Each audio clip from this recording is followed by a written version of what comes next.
Welcome to our Bible study of the book of Revelation. Today is Wednesday, November 2nd, 2023. We will be meeting here in the NLA Start Meeting Room every Wednesday and Thursday at 7:30 p.m. to 8:30 p.m. Eastern Time.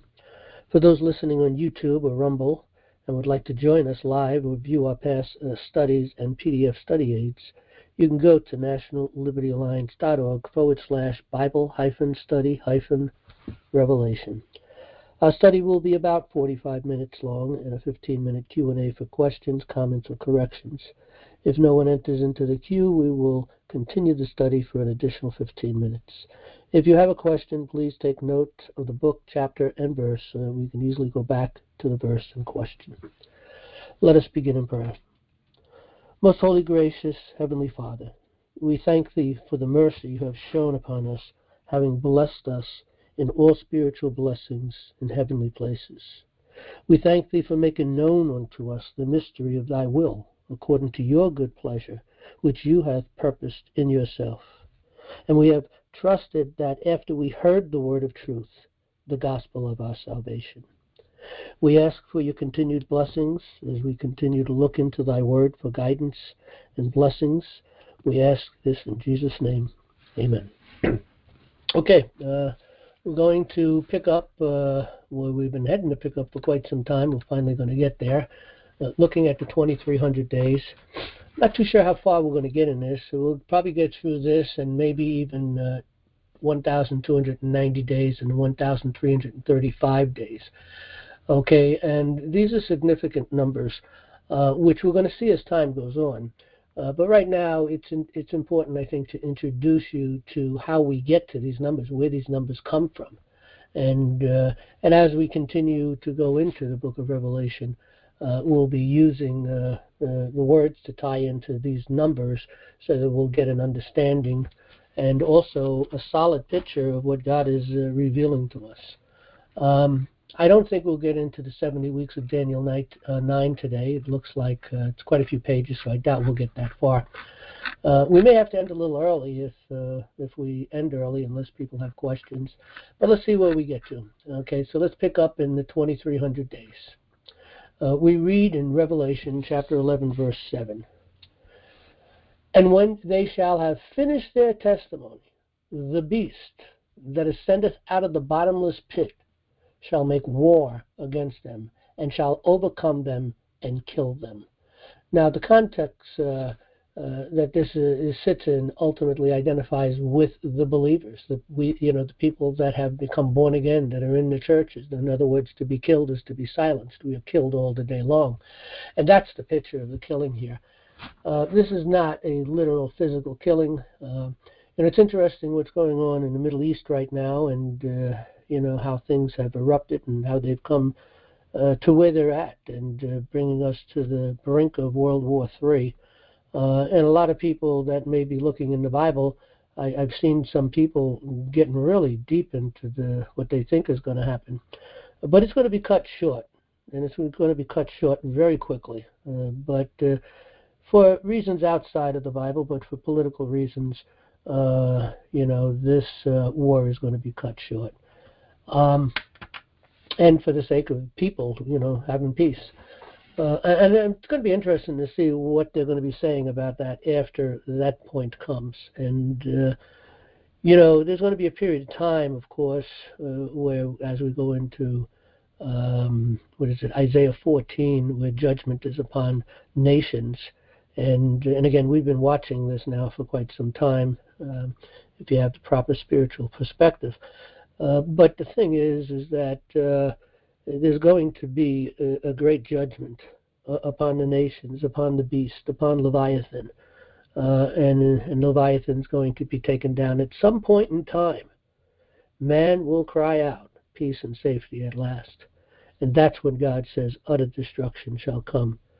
And they won't be aware of it. They'll be eating and drinking and given in marriage and marrying and so on, and everything's going to be normal, or appear to be normal, but they're going to be at peace. But that's when the end comes, and we don't know what day or hour that will be. We can only know the season. And I do feel it's extremely close. It may be so close that we may not even be able to get through all of the book of Revelation. But then on the other hand, again, I don't know. We'll we'll make certain points of view once we start working through the book of Revelation. Okay. So Daniel chapter 8. And by the way, the bottomless pit is in the earth, and we'll read a picture in Revelation when we get there, that there's a beast that comes up out of the earth, and then there's a beast that comes up out of the sea. And the idea of coming up out of the earth, where do you think the bottomless pit is? The bottomless pit, ultimately, I think we can draw a conclusion that it's under the river Euphrates. And it's spiritually speaking, not literally speaking. God is not giving us pictures of historical events. He's given us pictures of spiritual events, which I guess to a degree is historical, spiritually speaking. But it's spiritual events that's taken place. And the beast's going to come up, again, in the river Euphrates. The river Euphrates identifies with the river of life. It identifies with the gospel. And it's the gospel that has held the beast in that pit. And it is very interesting that the river Euphrates is literally drying up. So that's a very interesting thing, and maybe that's a sign of some type. I would imagine so, just like Israel, of course, being that major sign that we are at the end, and then we come into the beginning of sorrows, which we're going to get into a lot of the things on the beginning of sorrows as we move along. But, again, the beast comes up out of the earth. The earth is a figurative picture, a spiritual picture of the church, and the sea is a spiritual picture of the world. And to sink down into the sea is to sink down into hell. And again, the ship identifies with the church that goes out into the world to bring the gospel. So obviously the picture of the earth and the drying up of the river, the drying up of the gospel, no substance, no spiritual food, and we have the beast being loosed, and there's a great angel that comes down. The word angel is a messenger, and so we have to ask ourselves, what messenger is this? Who's got the key to loose Satan? And of course, that is Jesus Christ himself. So, again, the picture coming up out of the earth, we'll develop that in great detail when we get into Revelation. But just to get a little insight on that. So now we get into Daniel. And we're going to look at Daniel chapter 8, verses 11 through 14. And this is where we'll see the picture of the first numbers, 2,300 days. And we read, yea, he magnified himself even to the prince of the host, and by him the daily sacrifice was taken away. And again, that is ultimately the gospel being taken away, the being sanctified, the people being sanctified by the gospel. It is, the picture of salvation, or we'll see this in Revelation in a lot of different ways. We see it in the two witnesses being killed and being silenced, so the gospel isn't coming. The true gospel is not coming through. We'll see this in the two candlesticks, and remember, God speaks about the candlesticks. There's a candlestick in every church of the seven churches. If you have anybody read the Revelation yet, there's a picture of those candlesticks going out. Repent, and God keeps saying, I'm going to remove the candlestick. And the candlestick is the light of the gospel. Again, the daily. We daily go to Christ, and we bring that gospel to the world. And many people are sanctified and blessed by it, and many people become saved. But again, it's only a remnant to become saved. And a remnant is a very small amount. Compared to the numbers of the people on this earth, it's a very small amount, a remnant. So anyway, he cast down. Hang on one second.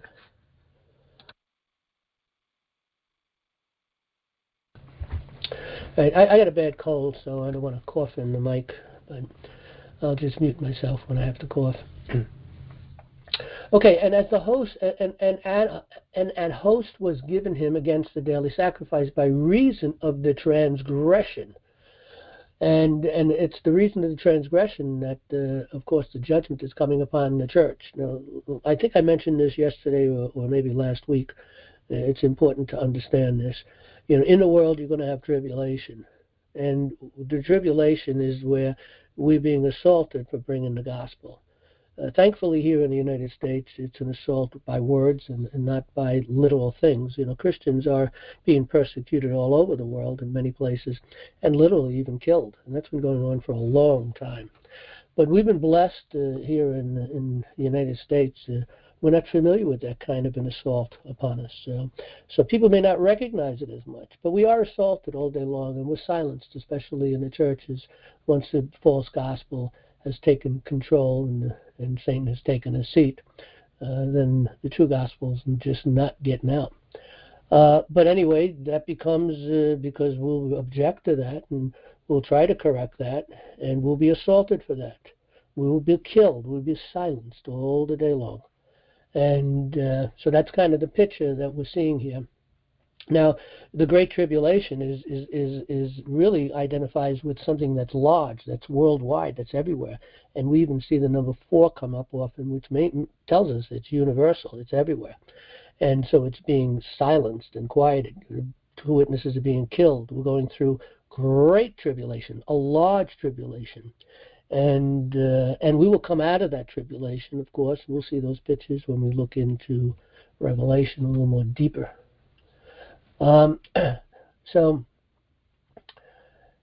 let's see. I'm going to reread the last sentence. And a host was given him against the daily sacrifice by reason of transgression, and it cast down the truth to the ground, and it practiced and prospered. Then I heard one saint speaking, and another saint said unto the certain saint which spake, How long will it be the vision concerning the daily sacrifice and the transgression of desolation, to give both the sanctuary and the host to be trodden underfoot? And he said unto me, unto 2,300 days, that's 2,300 days, then shall the sanctuary be cleansed. Okay, and it's after that period, after that 2,300 days, that we've entered into what's called the Great Tribulation. And we're in there for a period of time, and then of course God calls us out, come out of her, my people. So we come out of tribulation. I think we've seen that picture in Matthew or in Luke, where we're reading, after the tribulation of those days shall the sun be dark and the moon shall not give its light, and so on and so forth. And that brings us out again, into the world where we're coming out of the churches. So now we continue to read 2 Thessalonians chapter 2, verses 1 through 4. Now we beseech you, brethren, by the coming of our Lord Jesus Christ, and by gathering together unto him, that ye be not soon shaken in mind, or be troubled, neither by spirit, nor by word, nor by letter, as from us, as that the day of Christ is at hand. Let no man deceive you by any means, for that day shall not come, except there come a falling away first, and that man of sin be revealed, the son of perdition, who opposeth and exalteth himself above all that is called God, or that is worshipped, so that he as God sitteth in the temple of God, showing himself that he is God. Now we read in 2 of the Gospels here, Matthew and Mark, and we read in Mark 13, verse 14, When ye shall see the abomination of desolation spoken of Daniel the prophet, let them that be in Judea flee to the mountains. Now we've looked at that, but that is the time to come out. Get out of her, my people, that ye be not partners or partakers with her evil deeds. Matthew 24, in verse 15, we see it again. When ye therefore shall see the abomination of desolation spoken of by Daniel the prophet, again, come out. Malachi chapter 2, verse 11, Judah hath dealt treacherously, and an abomination is committed in Israel and in Jerusalem. And Israel is my people. Jerusalem is the city of God. Again, both identifies with the church. It could identify with the corporate church or the spiritual church, which is in view. So when we look at these 2,300 days, it becomes very, very interesting. We're going to see there is an extreme amount of numbers that keep pointing to 1994, particularly September 6th in 1994. And as we look at that, that's why way back when, going back into the 80s and the very early 90s, we started to consider these things and wondering, that 1994 might be the end. But again, all the seals were not opened, and we didn't have all of the information, and we came past that year, and we wondered again, and we looked for maybe a 23-year tribulation. I think there's a great deal of agreement on the 2300 days or the 23-year tribulation, and everybody likes to think of that 6-point-something years, which is 2300 days, as being the great tribulation. And in the past, it was always thought that there was going to be great bloodletting and a really horrible time, and people want to believe it'll be less time than longer time. So I think our own minds had a lot to do with that. I personally didn't have an impression either way, because I've come early to the knowledge of realizing, like I said, in the late 70s or early 80s, that this great tribulation and bloodletting is not really a literal bloodletting. And we'll continue to see this. We've got to let the Bible lead us to where we have to be, line upon line, precept upon precept. But let's take a look at this picture of 1994. We have a 13-year period from the time of the fall of man, which was 1113. And, again, we're going to look. It's important to know these numbers. And, I shared with everyone in our place where we're putting different studies or information on our page, where we have the Bible studies that we're doing here. Down towards the bottom, there is a study on the calendar, and I mentioned this a couple of studies ago, and it's called the calendar of time, I believe. We'll try to look at that before we get to the end. But anyway, that 11,013, if you go through that study, you'll see it is clear that God has hid a calendar in the Bible.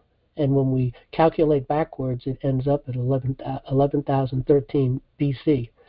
And again, the original individual Camping who did that study, he came from the position that that's when the world was created. But a lot of us have disagreed with that, at least recently, and I know I have, that this has got to be the fall of man.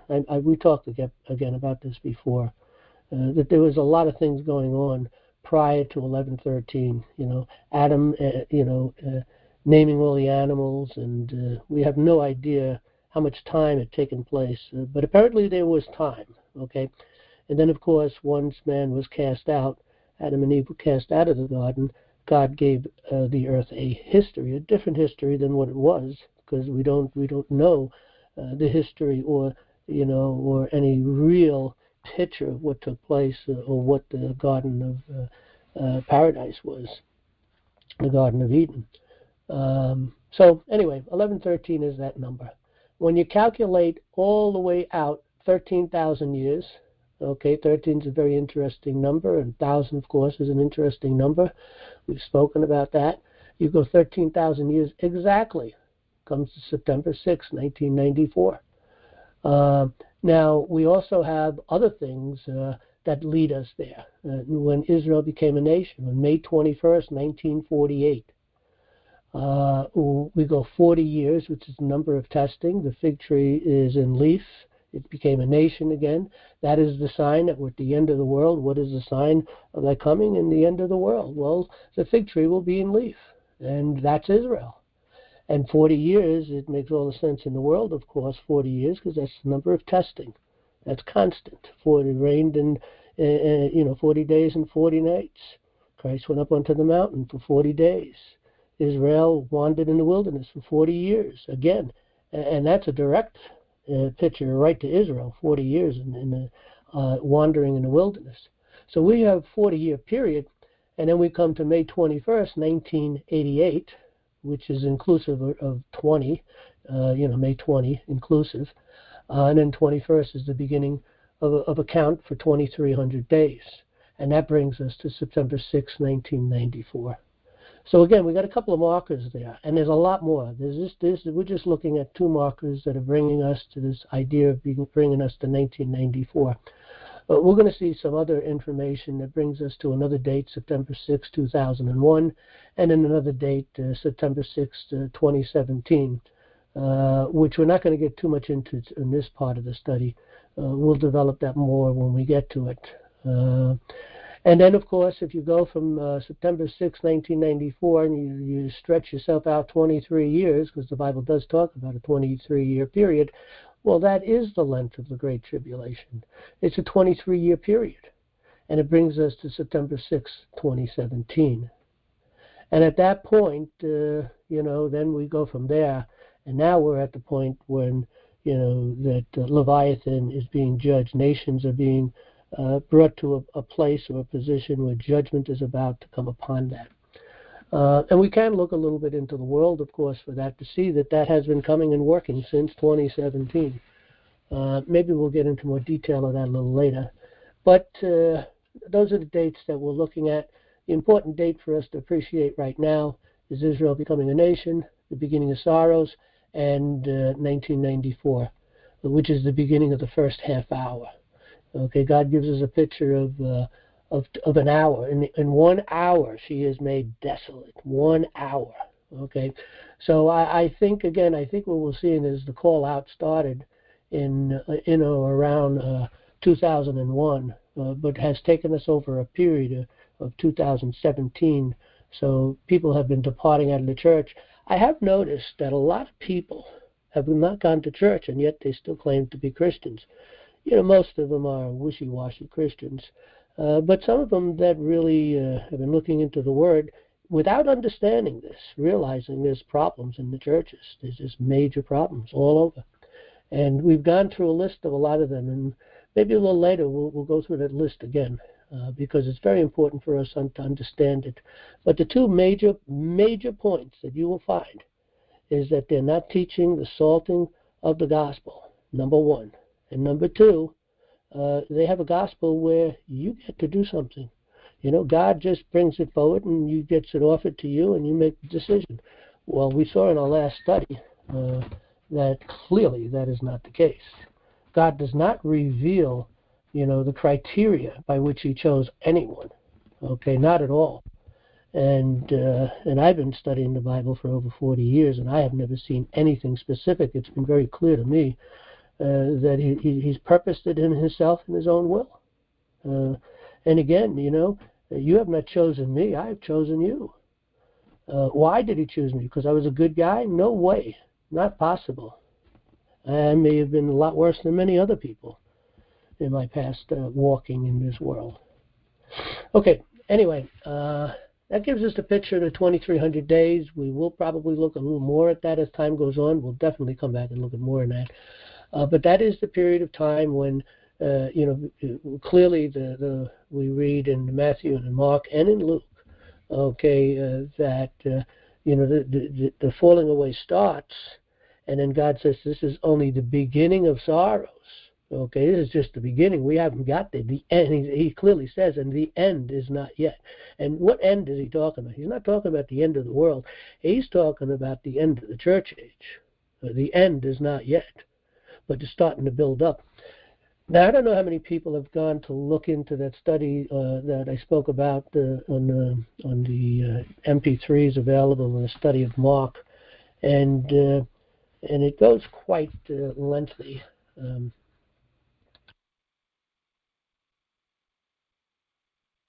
It goes quite lengthy, and it brings a lot of information out, and people should really be looking at that because it gives us more information and realizing that this study was done in the late 1970s and the very early 80s.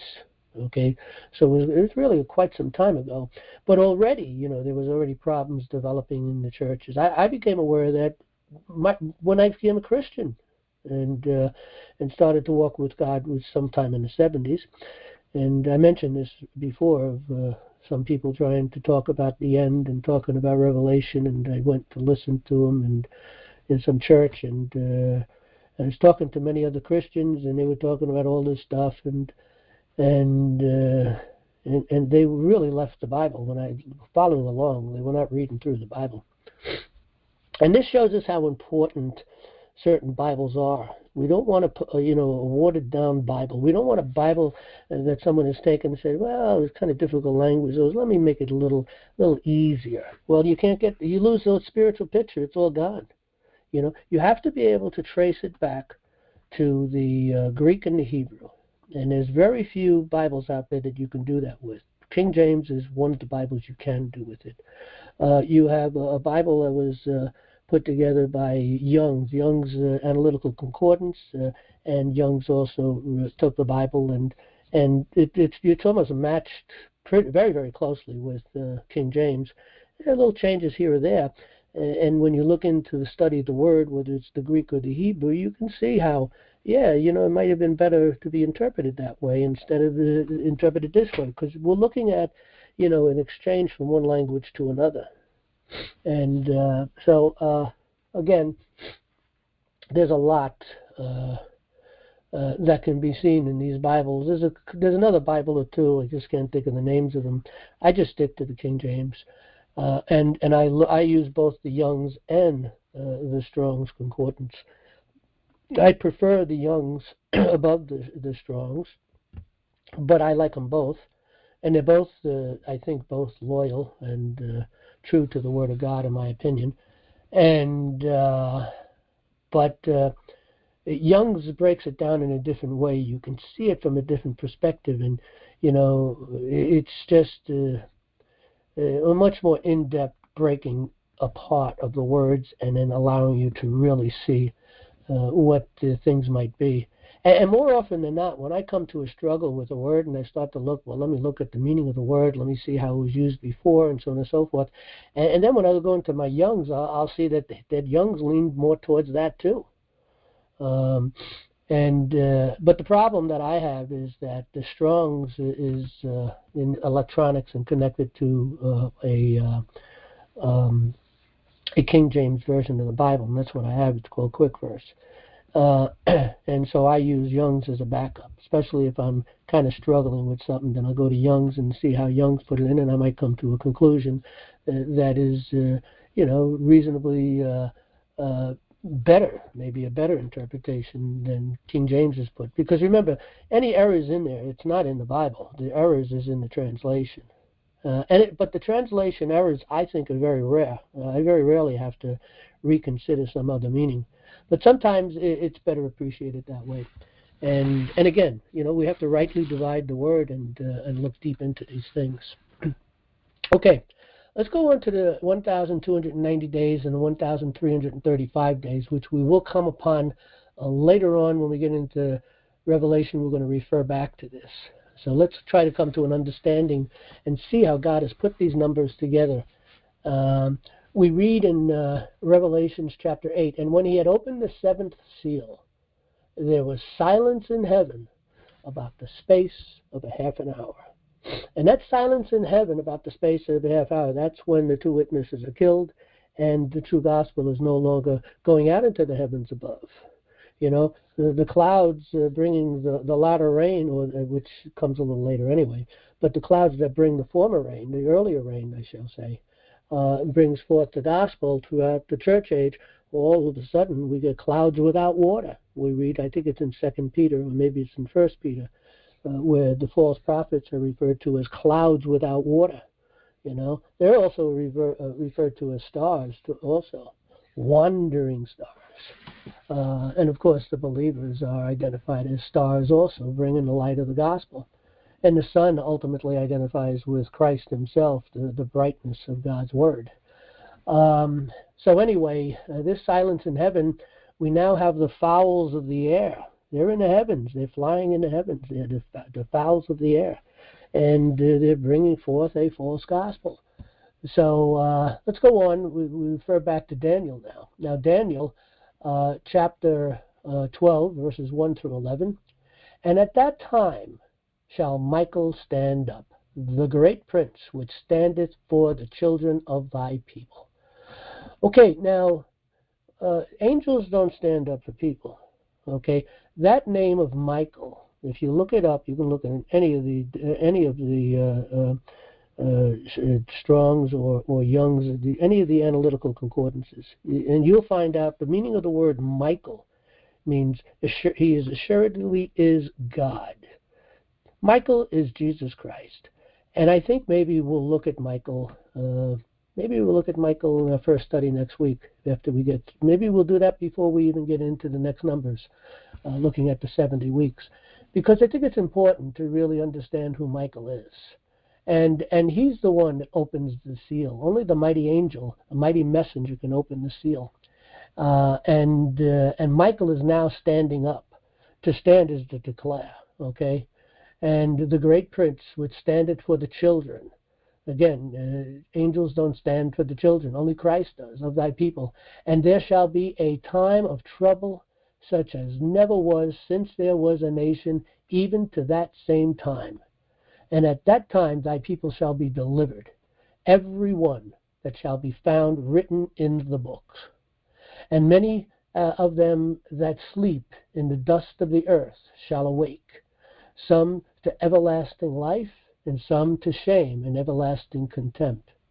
And they that be wise shall shine as the brightness of the firmament, and they that turn many to righteousness as the stars forever and ever.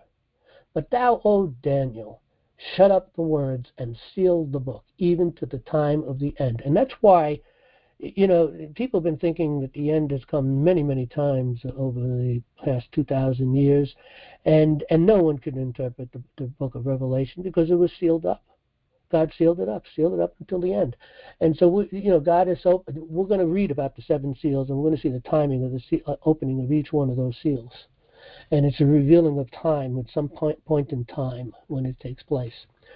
And you can't see the picture before that time is revealed. And, remember when Jesus was with the apostles, he told them that he was going to be crucified ultimately. He told them that he was going to be taken. But they didn't hear. And they were surprised when it happened. And don't you remember I told you these things? So again, God blinds us at certain times. And when we see it, we say, wow, that's so obvious. How did I miss that? I mean, every time I go back into my Bible, as I read through new things I've read before, all of a sudden I see something I didn't see. And how did I miss that? It's so obvious. It's so clear. Well, that's only because God's revealing it to us. And also sometimes you need certain prerequisitional, understanding before you can see things also. So, line upon line, precept upon precept, and you build the picture bigger and bigger. And then you piece these puzzle pieces together little by little, and you get the big picture. And that's, of course, what we're trying to do, is get that big picture through Revelation. Okay. Let's see where we're at. Okay, I believe we're here. We're going to pick up in a second now.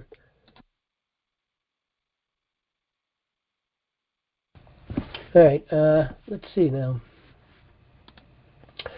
And they that be wise shall shine like the brightness of the firmament, and they that turn many to righteousness as the stars forever and ever. But thou, O Daniel, seal up the words, shut up the words and seal the book, even to the time of the end. Many shall run to and fro, and knowledge shall be increased.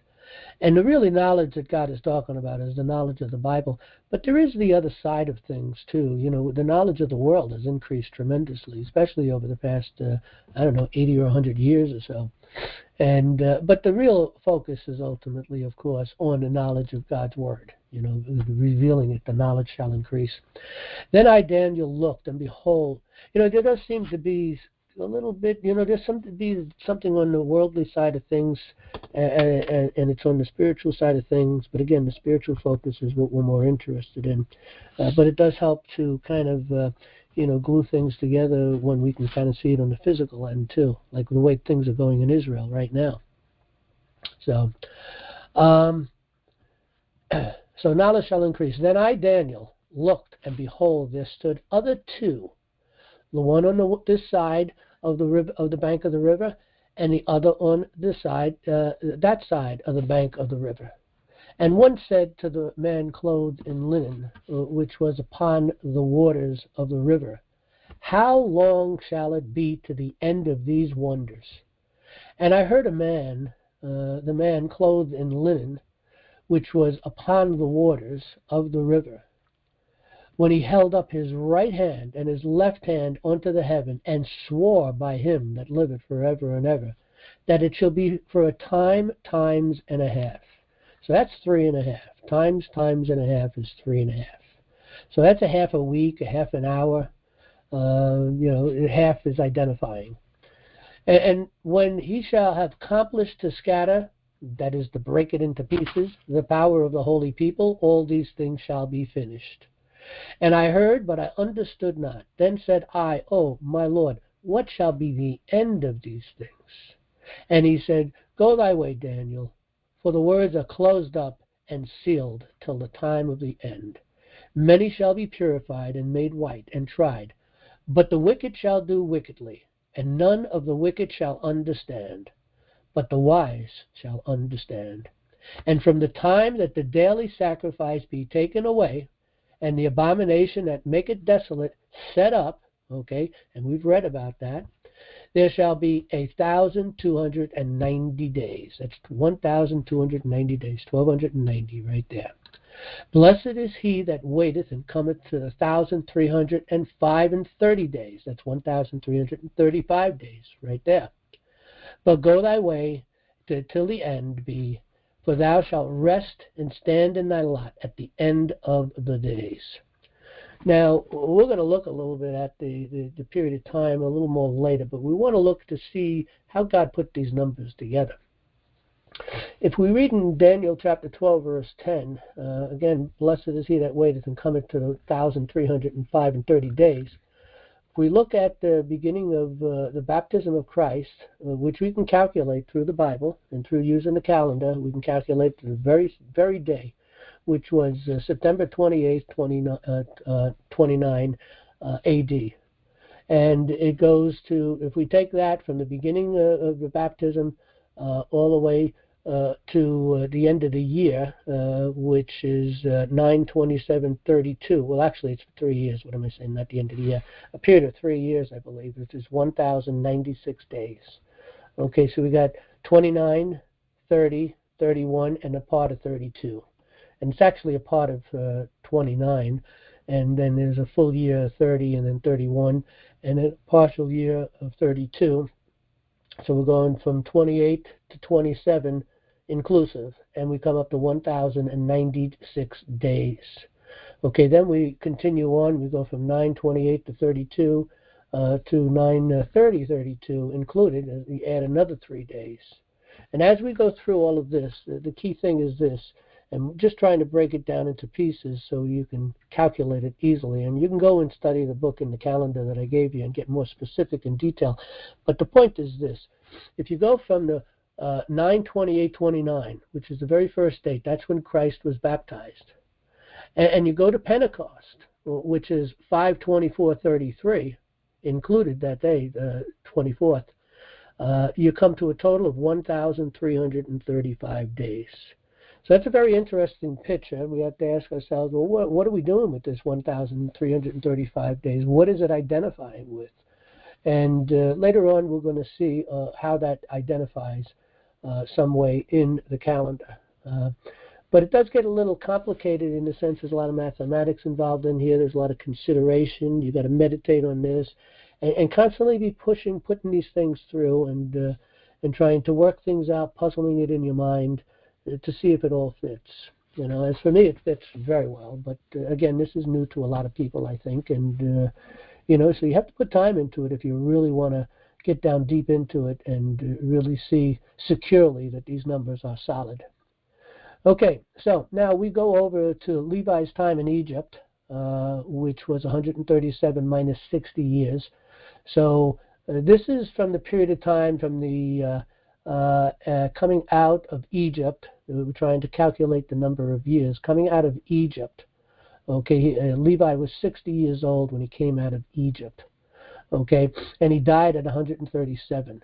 So we have 77 years that he had come out of Egypt and was, I'm sorry, not coming out of Egypt, going into Egypt. So he had coming into Egypt, he was in Egypt 77 years. And God gives us a verse. I'm not sure I got this verse here. I'm surprised he didn't put this verse in. I'll have to pick it up later on. Maybe I'll just make note of that verse in our next study. But there is a verse, okay, that tells us that they were in Egypt literally for 430 years. And then God gives us a list of individuals coming out, going in and out of Egypt. And he lists the name Levi, Kohath, Amram, and Aaron. Now, Aaron, we know, is on the other side coming out of Egypt with Moses. And he was 83 years old when that happened. And I believe Moses was 80 years old at that time. But anyway, Aaron was 83 years old at the time coming out. And so these are progenitors or children of each, one to the point. And God speaks of these four individuals prior to going into Egypt, or as about to be going down into Egypt, as if they were all existing at the same time. But when we go through the Bible and study the Bible and break this down, we start to see that Kornath and Amrams and Aaron were not in Egypt. I mean, they were not prior to coming into Egypt. They were already born while they were in Egypt. But God was speaking of them in their sole existence. They were in the loins, ultimately, of Levi. And again, I will probably post a book where you can go and look at all these numbers and really get down deep into it. I have been through all these books, and I'm very confident in them. But if anybody wants to go through those books, I'll list them out. I might have copies of them that I can make available. I'm not sure. Or you might have to hunt them out on the internet. But I'll see what I can do, what I can put it together. And so there was a period of time that they were in 430 years, and when you work through the breakdown of the birth of these people, when Levi went into Egypt, and then when Aaron came out of Egypt at 83 years old, and you add all those years together, it comes up to 430. Now, I will look for that verse and bring that up next study, just to steal that up. So when we take the 1,290 days, and we take the 1,335 days, we presume them all to be days, we come up to 2,625 days. And if we divide that by 365.25, it's exactly 7 years. And if we look at the other side, we've got 1,290 days times 3, okay? We come to the 4,005 minus 1994, and it brings us to the year 2011. That's the year that the 23-year falls on, 2011. And again, we're going to be reviewing these numbers more as we go through the book of Revelation. There's a lot of numbers here. The math you should be trying to work out if you're interested in getting into the real deep side of these maths. Like I said, I'll get the information up, and you can look through. But it ends up on the year 2011 AD. That is key. That is a key picture. And when you look through this whole thing, from the entrance to Egypt, 1877 BC, and the beginning of the Great Tribulation in 1994, is a total of 3,870 years. So now, when we see that picture, we say, okay, what are we going to do with that number? Well, let's go down to the entrance into Egypt. The entrance into Egypt down on the bottom of the page here is 1877 BC, and the exodus out of Egypt was 1447 BC. That's 430. Times 3 brings us to 1290 years. Okay, now you look and see the entrance into Egypt in 1877 and the destruction of Jerusalem. We'd add in 587. Okay, it comes to 1,290 years. And again, let's step back a bit. 430 years times 3 equals 1,290 years. Now we multiply that by 3, and we come to 3,870 years, which is the years of destruction of Jerusalem. Now again, we step back up and look back up again, the entrance of Egypt, 1877, to the beginning of the Great Tribulation, 1994. And of course, the 1877 was BC. And in order to get 3,870 years, it's important to realize when you take if you're going to add Old Testament date and a New Testament date to see how many years is in between them, You have to minus 1 because there is no year 0. So you have 1877 plus 1994 is actually 3,871. But we have to take away 1 year because there's no year 0. So that brings us to 3,870 years.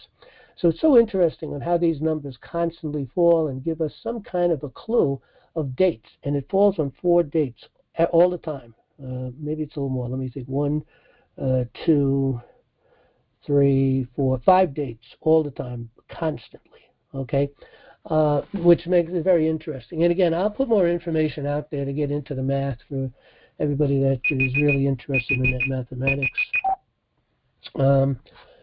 So that's a very interesting picture, as we can see. And so the 1,290 days has a spiritual meaning. It identifies with the ministry of Christ to begin with. 1,335 days, that identifies with a period of time of coming out of Egypt. So when we work through all these mathematics, we'll see they're very, very correct and accurate. But we're going to get back into these things more as we go through the book of Revelation. Let me just go up to the top page. The next thing we're going to be looking at is the 70 weeks of Daniel 9, which we'll do probably the first study next week. But here we will look at this calendar. And we can start to see all of these numbers. I mean, 1994 alone, I mean, look at that number 1994. How many dates fall onto that 1994? All the way through. I mean, just to quickly look at some, the 40 Jubilees from the birth of Christ. They had the 10 Jubilees from the beginning of the Jubilee to Christ's birth. 10 is 10 Jubilees plus 40 brings us to 50 Jubilees. 1994 is a Jubilee of Jubilees. So it's the Sabbath Jubilee. It's the 50th Jubilee. It's the Sabbath Jubilee. Remember, the 7 sevens is 49, and then 50, and the 50th year is a Sabbath year. Okay? And so now we have the Jubilees. You've got 49 Jubilees, and then the 50th Jubilee, well, it's a Sabbath Jubilee. Pray that your flight be not in the winter, neither on the Sabbath. And so it's a 50-year period, or 49-year period, which gives us a picture of a Sabbath Jubilee. And the end of the world will happen, it will end before that, of course. But an interesting picture. So again, the Jubilee, going straight back, as I mentioned, 49 Jubilee, and it's the 50th Jubilee, starting in 1994. We have the 40 years period, and the 2,300 days, again, brings us to 1994. We have the 3,870 years from entrance into Egypt, brings us into the entrance into the beginning of the Great Tribulation. Again, an idea of Egypt, or in a sense of the word, more appreciated Sodom and Gomorrah. But Egypt, of course, identifies with the kingdom of Satan. Then you have 11,000, from 7 BC to 1994 is exactly 2,000 years, 2 millenniums. And there's a number of ways that number 2,000 is interesting. You know, there's one place, 1,000 years twice told. I forget exactly where that's at, but it's a verse, and that identifies with 2,000 years. 1,000 years is a day, and a day is 1,000 years. We have the 42 months coming from 1988 to 1994. We're going to be looking into the 42 months at some point soon. We have another picture. We have going from, let's see, this is 13,006 years coming from the fall of man. And that, again, that brings us to 1994.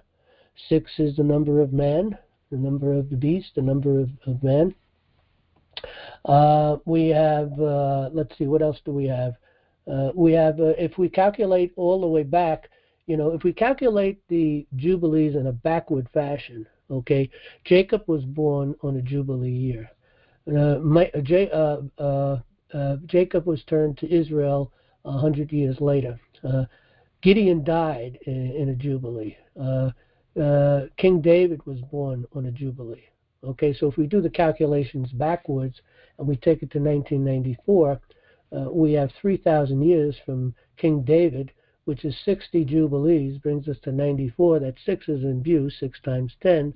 10 identifies, of course, with the completeness of whatever God has in view. But that number 6 is the number of man. 666, 1/3. And we're going to see a lot of that 1/3, 2/3 relationships. Okay, and 1/3 is identifying with the believers, and 2/3 is identifying with the world. And if you break those 2/3 into 1/3, 1/3, you have 1/3 that is identifying with the church, and 1/3 that's identifying outside of the church, identifying with the world. So the 3/3 coming together make one.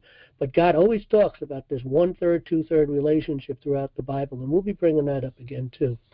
But again, there's a lot here to bring together before you can feel complete in this and solid. But I mean, you can already see the numbers, how they fall together so harmoniously and evenly. You know, we have Jacob, his name is changed to Israel, is 3,200 years. It's a 64 Jubilees. We have Jacob, the birth of Jacob, which is 4,000 years, which is 80 Jubilees. So again, interesting numbers. And let's see what else we have.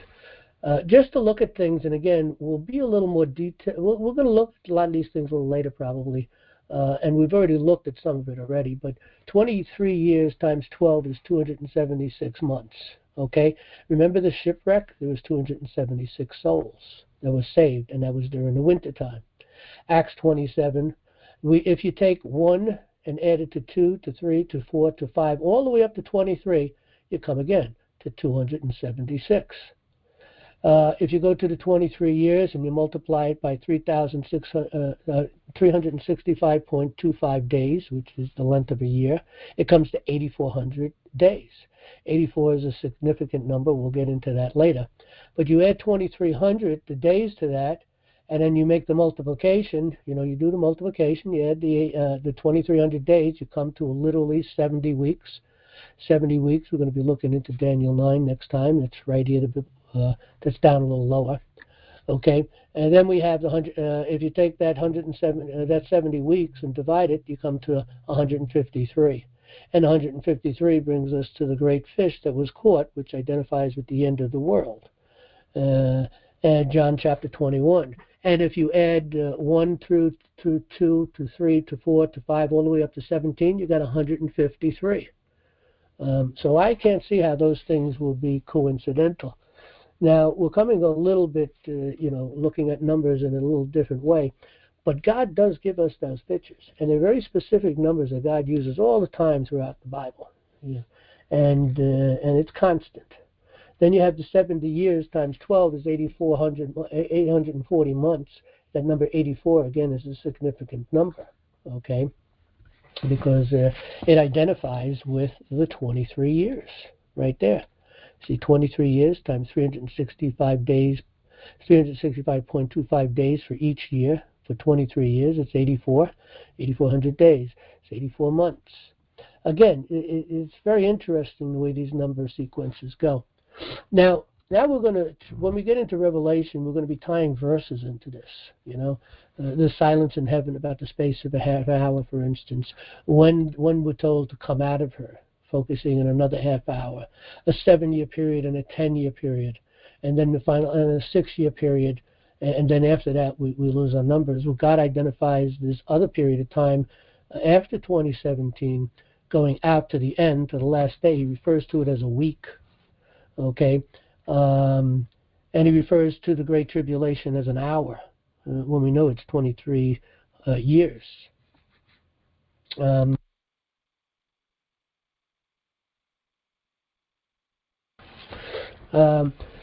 Okay, I think that brings us to the end. I don't see anybody has any questions. We're about at the end of our time. And I don't mind going over if anybody does have questions, and we can take things a little longer, but in any event. Next week we will look at the 70 weeks of Daniel 9, okay? And we're going to see some interesting pictures there. And I'm going to look for that verse that really relates to this 430 years. I'm surprised I didn't put it in here. But I'll look for that verse, and we'll share that next week. All right, if nobody has any questions, we have come pretty close to the end. We've got about 7 minutes left, but we'll end things now, I guess. And if nobody has anything, we'll end it. And I guess not. Okay, so we'll pick this up next Wednesday. And like I said, we'll be looking uh, at this last period, 70 weeks.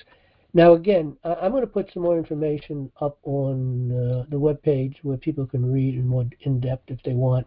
But I do really encourage you to look into and listen to the Matthew study, at least from the numbers I had mentioned. I forget what number it was. Maybe I'll look that back up again and put a note again out it next week. But it goes a little longer because I'm still listening to some more studies after that. So it goes longer. He probably, right now, he's probably spent about 10 studies or 8, and let me think. Yeah, probably about 10 studies already of focusing in on the end times. And he's going to give you a lot more information than I'm giving too. So he's going to give you some of the information I already give you. He's going to add information that I didn't give you. I have information that he didn't give because there were things that were unknown in those days, and he was very premature in this. Like I said, we're looking at 1970s and 80s. And Harold Campin, who was the founder and president of Family Radio, I think it was 1958, and he had the gospel going out to the entire world, everywhere, even into China. Okay, and this is pre-internet days. And so it was a worldwide ministry, and he was thoroughly hated. And I think that hatred really built on him in the 70s when he did this Mark study and started to talk that there's a lot of problems in the church already. And it's the normal thing. The churches are constantly going apostate, constantly going astray. And he adds a lot more to that than I added. So I really encourage people to listen to those studies. I'm at, I think, 270, and I'm going to 271. I think I'm at 272 now, and he's still talking about it. And so I think we're looking back to maybe 260 is, and I'll go check it out, and I'll give another note on that next week. But I really do encourage you to listen because he gives you more information, and again, he's a very, very deep teacher, and he looks into words very, very carefully. But I will tell you, he's made a couple of mistakes there. But he couldn't know that back then. It was too premature. And again, everybody makes a lot of mistakes looking at the book of Revelation over the past 2,000 years because they were sealed. And so thank God we're not saved by knowledge, we're saved by grace, and that's the key. And whenever we discover an error, we need to correct that error. And hopefully as time goes on, if anybody sees an error, hopefully they'll bring it up and we'll correct it and we'll go dig down deep to find the truth. Okay, with that, good night, everybody. We'll see you next Wednesday. Good night.